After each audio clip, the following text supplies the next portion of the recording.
Hey, what's going on, everyone? Back with another knife overview. Today we are going to be looking at the Emerson Knives A-100 TF, which of course stands for thunderstorm finish, which is going to be the finish that this blade is outfitted on. We'll get into that in a little bit.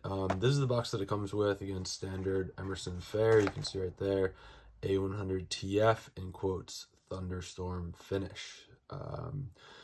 Yeah, jumping right into it. So the details on this knife, so it features a 3.6-inch blade. It's going to be 8.4 inches overall. Closed, it is 4.8 inches. Features titanium liners. The version that I have is going to be chisel ground, as you can see right there. But this is also going to be available in the V grind, so a more traditional blade. The blade steel is 154 cm.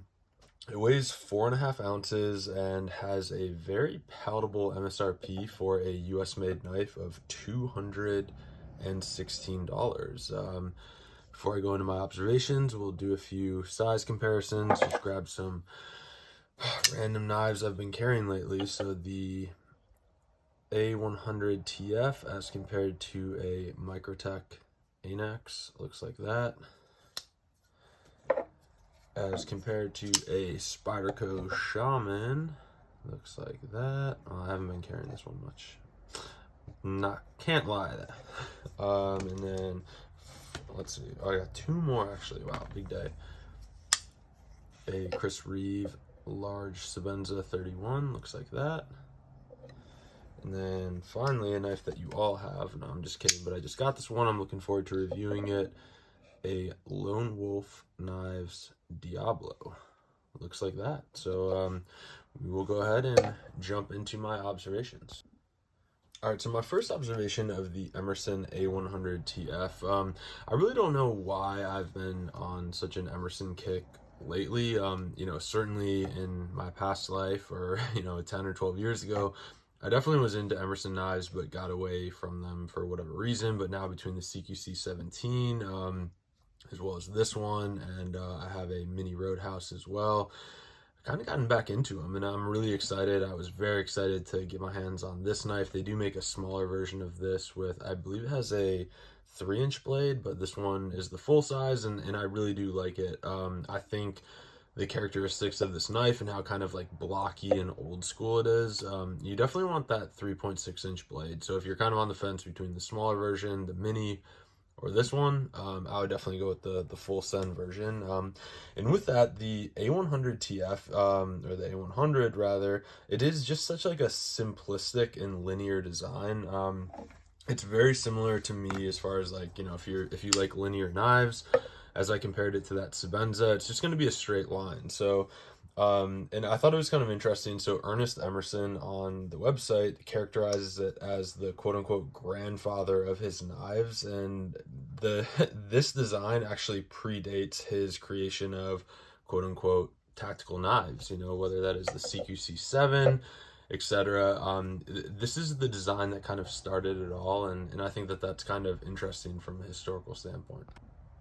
As far as controls go, so this is going to be your, typical liner lock. As you can see right there, it has G10 handles. We'll get into that in a minute, but there's no Emerson wave feature on this, but I do find that this thumb disc makes it very easy to actuate, either kind of slow rolling it with your thumb or actually, flicking it with your pointer finger and also your middle finger. Well, that was a bad one, but I'm kind of in an awkward position right now. So this one does, so the way that I got it, and I do have the OEM disc, but for whatever reason, you guys love to put these little, like the bottom of brass, kind of where the primers would go on a round of ammunition. You put a screw in there, and it says Federal 45 Auto. So I don't know who that appeals to. I do like that it has more purchase than the original kind of disc that would be on here, but I don't know. I could take or leave that whole nod to, oh, also like this is from a round of ammunition or a piece of brass. I honestly could take it or leave it. I will say that, when I first got into Emerson knives, I was all about the wave opening feature. I was like, that's so cool. When you take it out of your pocket, it opens, whatever. I can say after owning more than a handful of Emerson knives, I actually prefer the versions or the models that don't have the wave opener. Not to say that I don't think that it's useful, but at the same time, the risk of it opening when you don't want it to are too great. And one of the times, like, I actually used to have an Emerson Super Roadhouse. I ended up cutting my finger really bad on it, just pulling it out of my pocket. I also found that, you know, if you only have the knife in your pocket with a wave opener, it's fine. But if you have other things that you're kind of reaching for, the potential for the wave feature to, you know, wave and open when you don't want it to is very high. And, you know, it's never lost on me, especially now that I have that mini Roadhouse, which I do like that knife, but I'm always very cautious of putting my hand in my pocket because I have gotten bit from an open blade before. As far as carry options go, so this is going to be right hand tip up only. I did think it was interesting on the website though. You can, if you buy this direct from Emerson, you can get it set up for left hand tip up, but that voids the return on it. So, you know, if you do opt for that, I think it was about a $20 or $25 option to get the clip on, you know, for left hand carry. You know, if you got it and for whatever reason you wanted to return it, again, it doesn't affect the warranty, but at the same time, if you got it and you're like, actually, I don't like this knife, I'm going to send it back, you cannot do that if you do opt for, you know, if you check that box to add 25 bucks and put the clip on the other side. And while we're on the topic of clip, I just wanted to say that, so Emerson seems to put the same clip on every single one of their knives, which I can't really fault them for. I guess it's easy if you have an OEM parts bin and you're just like, oh, here's a folding knife that needs a clip, let's put a clip on it. But this one, it's appropriate for the size of the knife, again, this being the full size, but it shouldn't be lost on anyone that they are putting the same clip on virtually every model. So I know that CQC 17, which I had a Lynch clip for, you know, this is the same clip that would be on that knife, which is much smaller. So I would say that this clip, I mean, it's not going to be a, you know, deep carry clip at all. It's going to be shallow carry, that's for sure. And it is just a big clip. So I think anyone that gets this, you know, would do well to get a Lynch clip for it and just call it good. All right, the next observation or trait that I want to talk about was the jimping. I do find that Emerson's jimping is very appropriate. I like how it, you know, lines up once the actual blade is deployed. You get jimping that lines up both on the frame and on the blade, and then you have the jimping, you know, back here.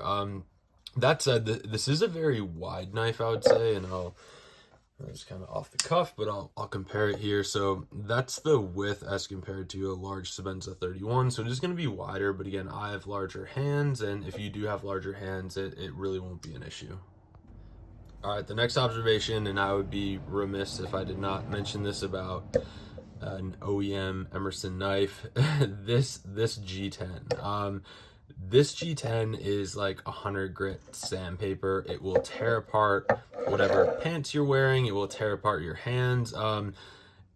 It's great though, like if you're working in warmer climates, etc. I can't really fault them for it because, I mean, Emerson kind of prides themselves on making working tactical knives. They're definitely, you know, we're not winning any beauty pageants here, but if you've never picked up an Emerson knife before and this is the one you're looking at, do not be surprised that you will be able to use this to sand wood. I mean, the G10 that Emerson uses is very aggressive. I kind of like it, honestly, but realize that it's not for everyone. The next observation that I wanted to talk about was modding potential of these knives, and since kind of Emerson's resurgence, I would say over the last like year or two, there's a lot of companies, you can find them on Instagram, you know, cursory Google search will yield you results, but you can get a lot of really cool modded parts for this. And so, you know, to that last point of the G10 being harsh, similarly to my CQC 17, you can get new scales for this that are smooth, etc. Obviously, those smoother scales are not going to be, you know, as good, and, you know, it won't be as good of a tool when it's, you know, wet, slippery, sweaty, etc. But the potential for modding these is very great right now. Obviously, this thumb disc, you can do the pocket clip. I've seen people do backspacers. Yeah, and just the scales writ large. Like there's a lot of potential here to make this a very custom knife, while at the same time you're not permanently modding anything. And I think that that's worth pointing out.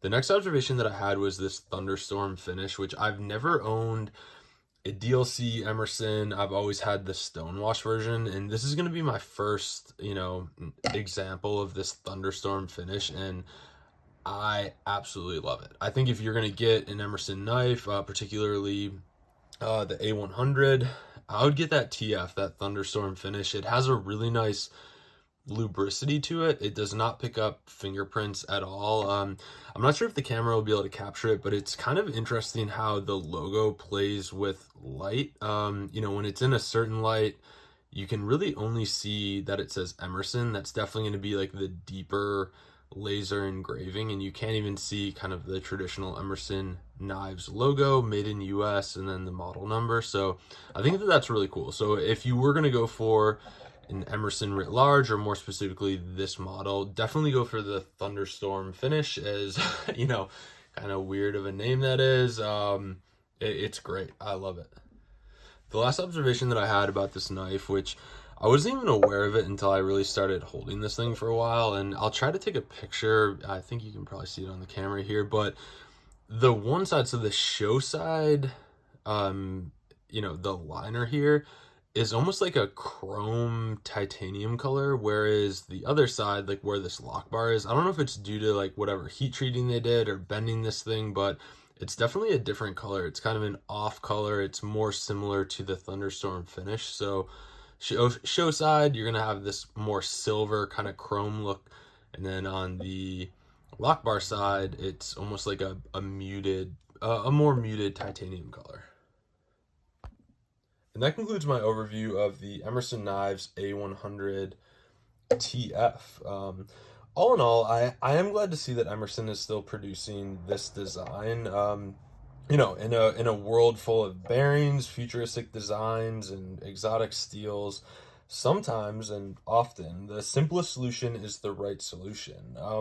I think this knife kind of takes us back to our liner lock roots, and just given the high potential for modding, and a value priced workhorse of a knife at $216, I don't think anybody can seriously turn their nose up at this knife. I think anyone would be proud to own it. I know I sure am proud to own it, and yeah, I'm really excited to continue to carry it. So appreciate y'all tuning in. If you have any questions or comments, please put them below, and yeah, we will see you next time. Thanks.